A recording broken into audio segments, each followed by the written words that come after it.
Singing by Night Star करण सावड़िया सावड़िया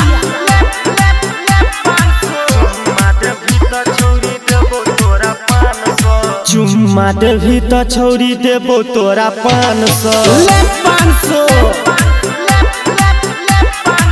होठ से होठ सटा ले देबो 500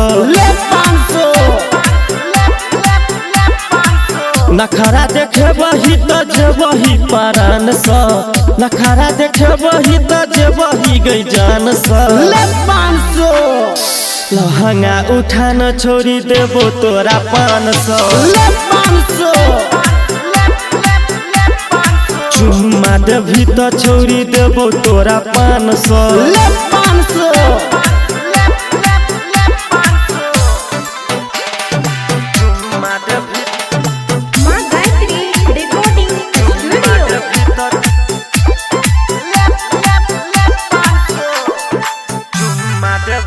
छोड़ी देबो तोरा 500 चोली के खोली में 10 टकिया देब होठ साटा के छोड़ी पटिया हम लेबो नाचेला एलोही तो जल्दी छोड़ी नाच गे छोड़बू ने आई जब बजतई 5 गे हो चोली के खोली में 10 टकिया देब होठ साटा के छोड़ी पटिया हम लेबो नाचेला एलोही तो जल्दी से नाच गे छोड़बू ने जाबे आई बजतई ने 5 गे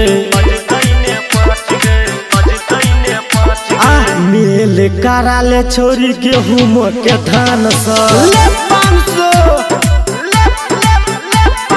चुम्मा देवी तो छोड़ी देबो तोरा 500 हो नखरा देखे वही तो जेबही के जान सा नखरा देखे वही तो जेबही परान सा लहंगा उठाना छोड़ी देबो तोरा 500 हो चुम्मा देवी तो छोड़ी देबो तोरा 500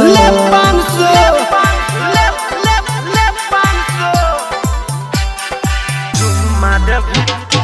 अभी आप सुन रहे हैं सावड़िया म्यूजिक। चुम्मा देवी तो छोड़ी देबो तोरा 500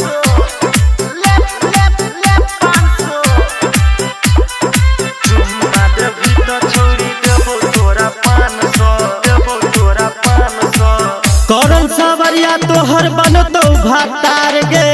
खूबे है मिलतो तोरा पब्लिक के प्यार गे जखने देखा बैठा पाछा से पीठी मारे छो सीटी गे पूरा कॉमेडी हो छोरा निर्मलिया के बनहल भातार गे तबे है भेटो तोरा पब्लिक के प्यार गे जखने देखा बैठा पाछा से पीठी मारे छो सीटी के पूरा कॉमेडी राइटर रमेश कहो तोरा गुमान सा धर 500 लहंगा उठाना छोड़ी देबो तोरा 500 हो नखरा देखे वही तो जेबही परान सा